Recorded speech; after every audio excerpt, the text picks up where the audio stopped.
Après que sa famille ait été détruite par un crime odieux, le garçon a juré de se venger. Lorsqu'il a trouvé un cheval noir, il a su qu'il était temps. Le soleil tombait sur les collines de la Sierra Madre comme une pièce d'or fondue, baignant les champs de blé d'une lueur dorée qui rappelait à Santiago Hernández les histoires de son grand-père, le vieux Ignacio. Avec ses mains calleuses et son visage marqué par le temps, il s'asseyait tous les soirs après le dîner sur le porche, appelant son petit-fils à venir pendant qu'il allumait sa pipe usée.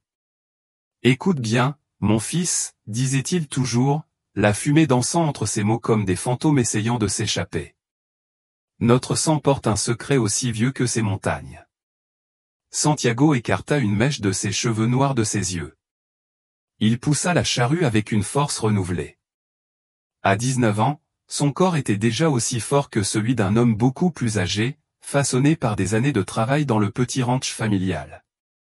Mais aujourd'hui, chaque mouvement s'accompagnait d'une agitation inexplicable, comme si l'air était chargé de présages. Santiago, la voix de sa mère Elena, traversa ses pensées. « Viens, mon fils, ton père a besoin de te parler. » Dans la modeste maison en pisé, Francisco Hernández attendait à la table de la cuisine, une enveloppe jaunâtre à la main et le front plissé d'inquiétude. Santiago sentit un frisson lui parcourir le dos en voyant l'expression de son père. « Mon fils, Monsieur Velasquez a encore augmenté son offre pour l'hacienda, dit Francisco, d'une voix basse, comme si les murs pouvaient l'entendre. Cette fois, avec des menaces déguisées. Santiago sentit son sang bouillir dans ses veines. Eduardo Velasquez, le propriétaire foncier le plus riche de la région, tentait depuis des mois d'acheter les terres des Hernández. Ce qui a commencé comme des offres commerciales s'est vite transformé en intimidation. « Nous ne pouvons pas vendre, papa, dit Santiago en frappant du poing fermé sur la table. Cette terre est la nôtre depuis 4 générations. Grand-père a toujours dit que notre destin était ici. » Francisco soupira lourdement, passant sa main dans ses cheveux grisonnants. « Je sais, mon fils, mais Velasquez contrôle la banque, le maire et même la police locale. » Et maintenant il hésitait, baissant encore plus la voix. « J'ai découvert que vous aviez falsifié des documents pour remettre en question notre propriété. » Elena s'approcha, posant une main tremblante sur l'épaule de son mari. « Que allons-nous faire, Francisco ?» Un lourd silence s'abattit sur la famille jusqu'à ce que Santiago se lève brusquement. « Je parlerai à Don Miguel. Il est avocat et a toujours été l'ami de grand-père. Il saura quoi faire. »« C'est dangereux, mon fils, » protesta Elena, le visage pâle d'inquiétude. Santiago était déjà à la porte, la détermination durcissant ses traits juvéniles. « Il est plus dangereux de rester immobile, en attendant que Velasquez nous écrase. » Le ciel commençait à s'assombrir lorsque Santiago revint de la ville, portant un poids encore plus lourd sur ses épaules. Don Miguel avait confirmé ses craintes, les documents falsifiés par Velasquez étaient parfaits. Contester ces documents judiciairement prendrait des années et une fortune qu'il n'avait pas. Lorsque Santiago aperçut la fumée à l'horizon, son cœur s'arrêta. Ce n'était pas la fumée silencieuse de la cheminée de sa maison, mais une colonne dense et noire qui s'élevait comme un présage de mort. Il courut, les poumons brûlants et l'esprit refusant d'accepter ce que ses yeux savaient déjà être vrai. La petite hacienda Hernández brûlait dans des flammes féroces qui illuminaient le ciel nocturne. Les cris désespérés des voisins qui tentaient d'éteindre le feu se mêlaient au crépitement du bois. « Papa ! Maman !» cria Santiago en essayant d'entrer dans la maison en feu, mais il fut retenu par les bras puissants de Thomas, le voisin le plus proche. « C'est trop tard, mon garçon. Personne n'aurait pu survivre là-dedans. » Les mots frappèrent Santiago comme un coup de poing, le faisant tomber à genoux. À travers ses larmes, elle a vu Eduardo Velasquez regarder la scène de loin, chevauchant son majestueux cheval blanc, avec un sourire presque imperceptible sur les lèvres. À ce moment-là, une haine profonde et sombre s'enracina dans le cœur de Santiago. Les paroles de son grand-père résonnaient dans sa mémoire. « Un jour, mon fils, le cheval du destin croisera ton chemin. Pas comme tu l'espères, pas quand tu le voudras, mais quand cela sera nécessaire, et ce jour-là, ta vie changera pour toujours. » Tandis que les cendres de son passé flottaient autour de lui, Santiago jurerait plus tard avoir entendu au loin, dans les collines, le hennissement sauvage d'un cheval que personne d'autre n'entendait. Ce qu'il ne savait pas, c'est que la prophétie de son grand-père commençait tout juste à se réaliser et que les flammes qui consumaient sa famille n'étaient que le prélude à une histoire bien plus vaste qui l'attendait. L'aube est venue avec une cruauté implacable. La froide lumière du matin révélait impitoyablement ce qui restait de l'hacienda Hernández, seulement des décombres calcinés et une légère fumée qui s'élevait encore comme des fantômes réticents à partir. Santiago n'avait pas dormi.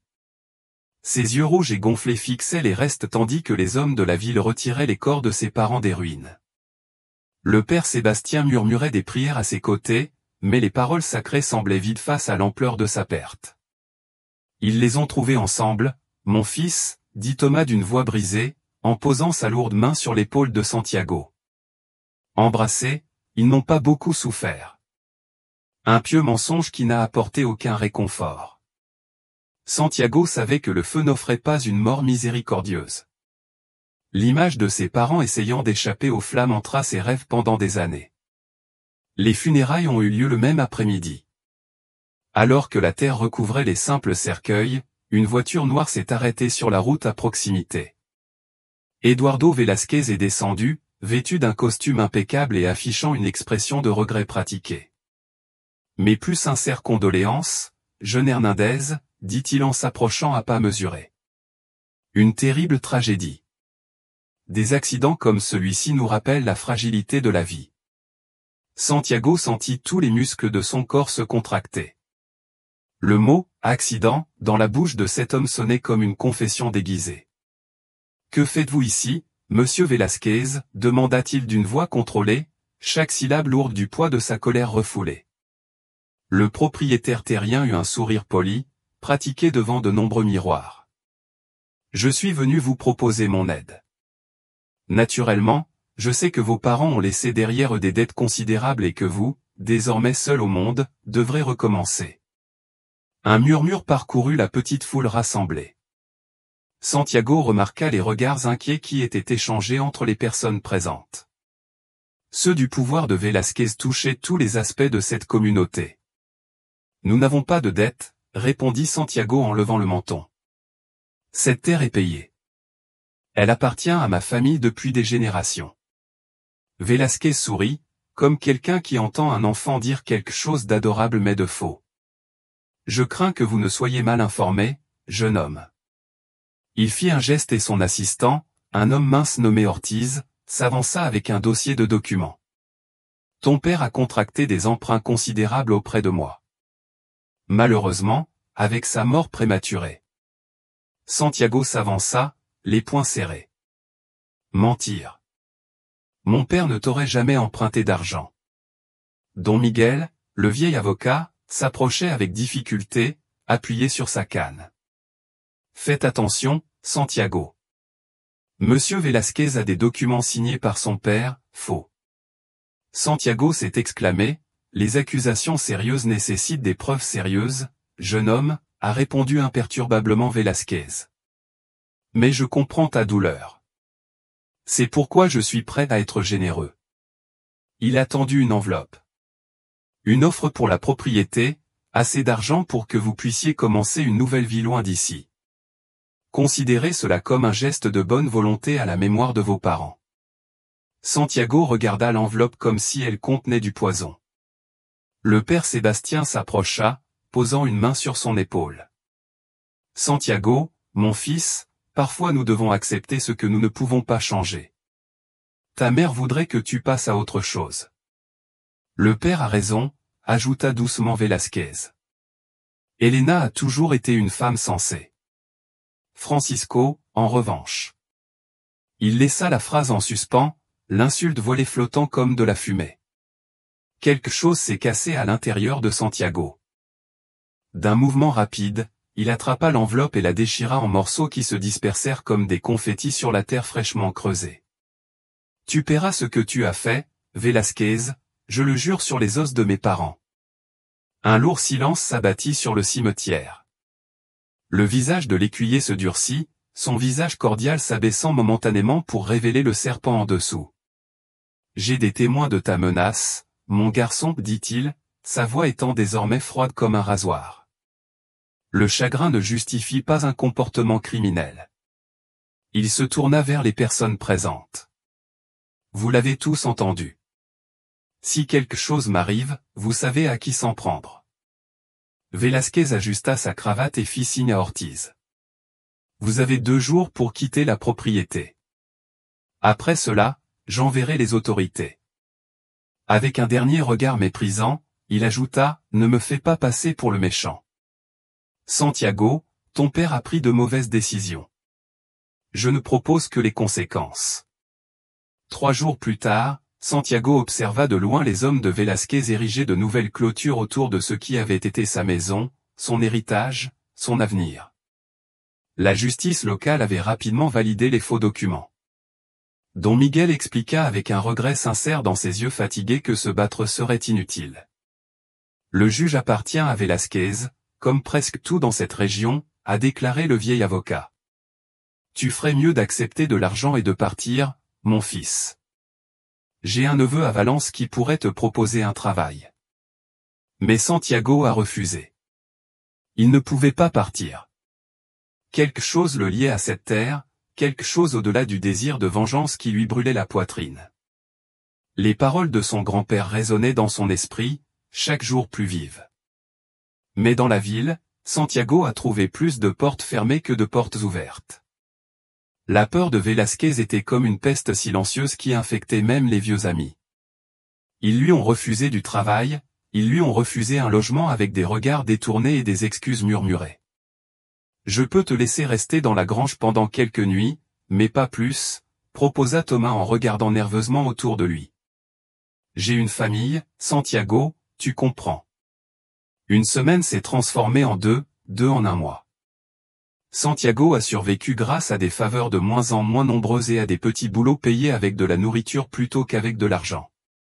Son corps auparavant fort commençait à montrer des signes de pénurie, mais ses yeux prirent une nouvelle intensité, presque fébrile.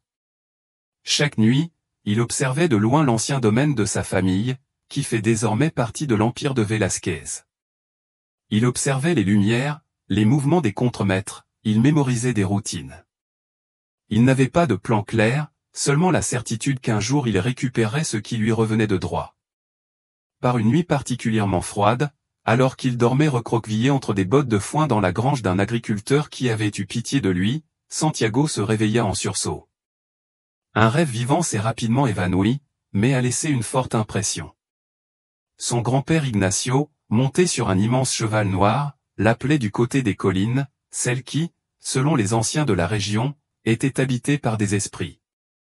Le cheval du destin, mon fils, t'attend là où le soleil ne peut t'atteindre, murmurait son grand-père dans son rêve. Santiago s'assit, le cœur battant, sachant instinctivement ce qu'il devait faire. Aux premières lueurs de l'aube, il se dirigea vers les collines interdites, poussé par une force qu'il ne pouvait expliquer. Ce qu'il ne savait pas, c'est qu'Ortiz, l'assistant de Velasquez, l'observait de loin avec un sourire malicieux sur les lèvres. « Où vas-tu si vite, jeune Hernandez » murmura-t-il pour lui-même. « Il est peut-être temps de résoudre enfin le problème que vous représentez. » Le soleil était à peine levé que Santiago commençait son ascension sur les pentes abruptes des collines interdites. C'était un endroit évité par les habitants, non seulement à cause du terrain difficile, mais aussi à cause des histoires qui se transmettaient de génération en génération. Il racontait que les nuits de pleine lune, les esprits des anciens guerriers indigènes morts en défendant ces terres chevauchaient parmi les pins tordus. Santiago n'avait jamais cru à ces histoires, pas jusqu'à aujourd'hui. La végétation est devenue plus dense au fur et à mesure de ma montée. Les branches s'accrochaient à ses vêtements déjà en lambeaux comme des doigts, essayant de l'empêcher d'avancer. Une fine brume commença à envelopper le paysage, lui donnant un aspect onirique qui résonnait avec les images de son rêve. « Je suis là, grand-père » murmura Santiago dans le silence. « Montre-moi le chemin. » Comme pour répondre à son appel, un vent soudain souffla, chassant momentanément le brouillard et révélant un chemin étroit serpentant entre d'énormes rochers. Santiago le suivit, guidé par quelque chose qui dépassait la raison. Non loin de là, Ortiz dirigeait un groupe de 3 hommes engagés par Velasquez. Ils portaient tous des armes et des expressions sinistres. Le schéma était clair, ordonna Ortiz d'une voix dure et sifflante. Le garçon Hernandez est devenu une menace. Il répand des rumeurs sur l'incendie et remet en question les documents légitimes de Monsieur Velasquez. Nous ne sommes pas ici pour le tuer, n'est-ce pas? A demandé le plus jeune du groupe, un homme nommé Matteo, dont les yeux reflétaient l'inquiétude. Juste pour lui faire peur, sourit Ortiz, montrant ses dents tachées de tabac. Bien sûr, Matteo, juste une frayeur, échangea-t-il des regards complices avec les deux autres hommes. Si la frayeur s'avère permanente, eh bien, des accidents se produisent dans les collines interdites. Personne ne viendra vous chercher ici. Les heures passèrent alors que Santiago s'enfonçait de plus en plus profondément dans le territoire inconnu. La fatigue commençait à peser sur ses muscles et la faim lui tordait le ventre. Il n'avait mangé qu'un morceau de pain rassis avant de partir, mais quelque chose le poussait à continuer. Finalement, il atteignit une clairière circulaire entourée d'arbres centenaires dont les troncs tordus ressemblaient à des figures humaines figées dans des postures d'agonie ou d'extase, il était impossible de déterminer lesquelles. Au centre de la clairière se trouvait un petit lagon d'eau sombre et complètement immobile, comme un miroir parfait. Santiago s'approcha de l'eau, éprouvant une étrange révérence pour cet endroit. Il s'agenouilla sur le rivage et, poussé par quelque chose d'inexplicable, toucha la surface du bout de ses doigts. L'eau ondulait en cercle concentrique qui s'étendait jusqu'au bord. Et puis, Santiago entendit un hennissement lointain et puissant qui semblait venir de partout à la fois. Il se leva d'un bond et se retourna pour localiser la source du son. « Rien » a-t-il crié. « Où es-tu » Sa voix résonnait à travers les arbres. « Montrez-vous. » En réponse, un silence absolu s'abattit sur la clairière. Même le vent n'osait murmurer parmi les feuilles. Et puis, le bruit des sabots, d'abord lointain, puis rapide. À l'extrémité opposée de la clairière, entre deux arbres gigantesques formant une arche naturelle, apparaissait la figure qui allait changer à jamais le destin de Santiago. C'était un cheval noir comme l'obscurité la plus profonde, si grand que son dos atteignait la poitrine d'un homme de grande taille.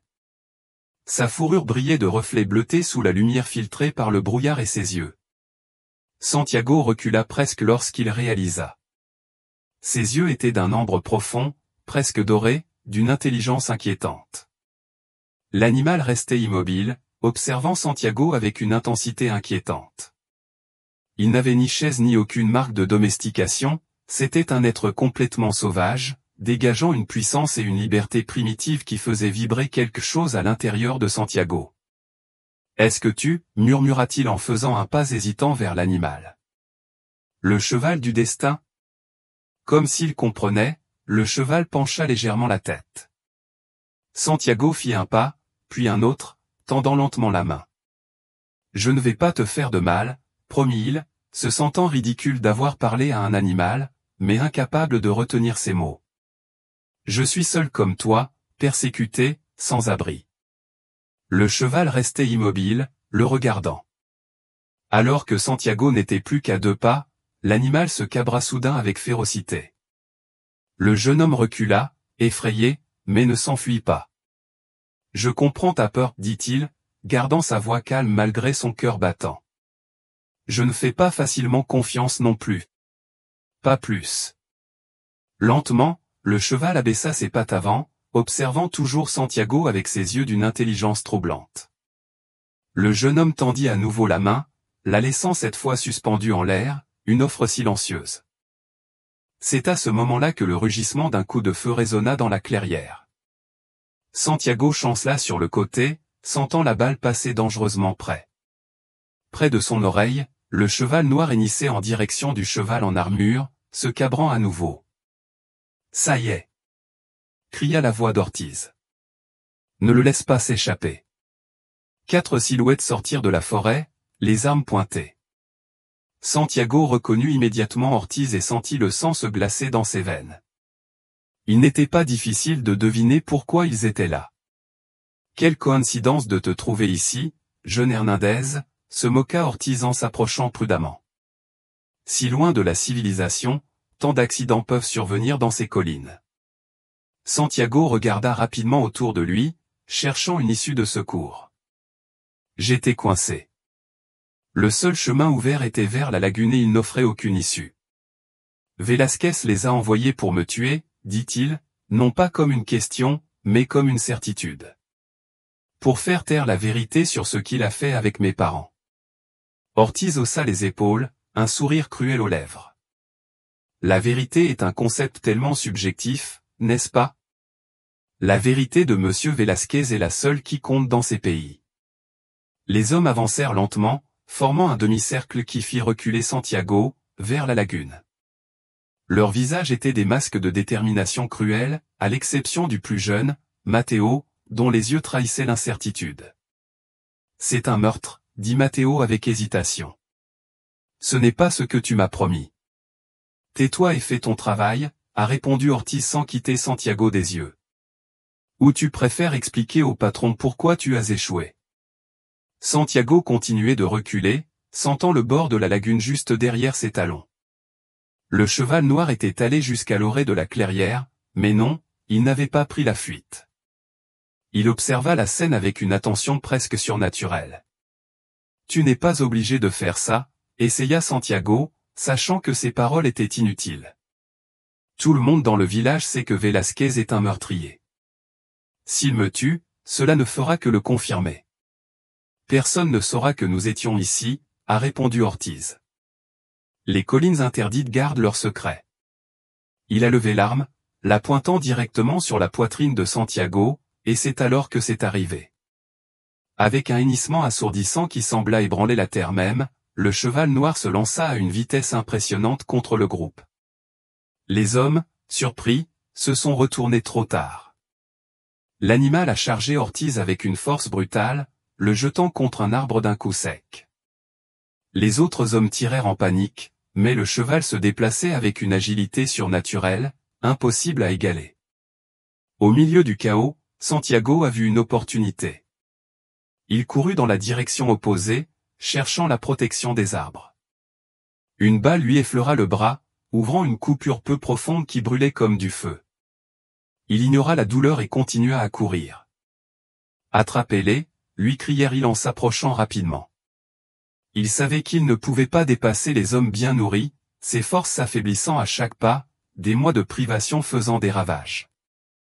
Soudain, le cheval noir apparut à côté de lui, trottant et ajustant son allure pour l'accompagner. L'animal le regarda avec ses yeux dorés puis baissa légèrement la tête, comme une offre silencieuse. Sans y réfléchir à deux fois, Santiago saisit l'épaisse crinière de l'animal et, d'un mouvement fluide qui semblait avoir été pratiqué des centaines de fois, il se poussa sur le dos. L'animal n'a pas hésité, il a immédiatement accéléré, se déplaçant à travers la forêt dense avec une confiance impossible, évitant les arbres et sautant par-dessus les obstacles comme s'il connaissait chaque centimètre du terrain. Santiago s'accrochait à la crinière, sentant une puissance vibrer sous ses genoux. C'était comme chevaucher le vent lui-même, un sentiment de liberté et de force que je n'avais jamais ressenti auparavant. Les cris des hommes devinrent de plus en plus lointains jusqu'à disparaître complètement. Le cheval ne ralentit pas, poursuivant sa course effrénée sur les sentiers invisibles de la forêt. Santiago n'essayait pas de le guider, je savais instinctivement que l'animal avait un but. Lorsqu'ils sortirent enfin de la forêt, le soleil commençait à se coucher. Le cheval s'est arrêté au sommet d'une falaise qui offrait une vue panoramique sur toute la vallée. Au loin, Santiago pouvait voir l'ancienne hacienda de sa famille, qui fait désormais partie des terres de Velasquez, et au-delà, le manoir ostentatoire où vivait dans le luxe l'homme qui a détruit sa vie. C'est alors seulement que Santiago réalisa qu'à partir du moment où il était monté à cheval, un profond changement s'était produit en lui. Le désespoir et l'impuissance qu'il avait consumés pendant des mois avaient cédé la place à quelque chose de nouveau, une détermination, un but et une certitude inébranlables. Merci, dit-il à l'animal en caressant son cou puissant. Tu m'as sauvé la vie. Le cheval tourna légèrement la tête, fixant son regard ambré déconcertant sur Santiago. Ce n'était pas seulement un animal que montait le jeune homme, c'était une force de la nature, un symbole vivant de la prophétie de son grand-père. Mon grand-père avait raison à propos de toi, continua Santiago, sentant un lien profond se former entre eux. vous avez changé mon destin et maintenant, ensemble, nous allons changer le destin d'Eduardo Velázquez. Le soleil disparut finalement au-delà de l'horizon, et dans les premières ombres du crépuscule, l'homme et le cheval se tenaient immobiles sur la falaise, une seule silhouette sur le ciel brûlant, une image assez puissante pour devenir légende. Dites-moi dans les commentaires, avez-vous vu une histoire surprenante et passionnante comme celle-ci? Si vous êtes fan de nos histoires, préparez-vous à quelque chose d'encore plus spécial. Nous lançons un livre exclusif avec des histoires inédites et passionnantes que vous ne trouverez qu'ici. Ne manquez pas cette occasion unique de vous immerger encore plus dans cet univers fascinant. Le lien pour acheter l'e-book se trouve dans les commentaires épinglés. Exécutez et sécurisez le vôtre.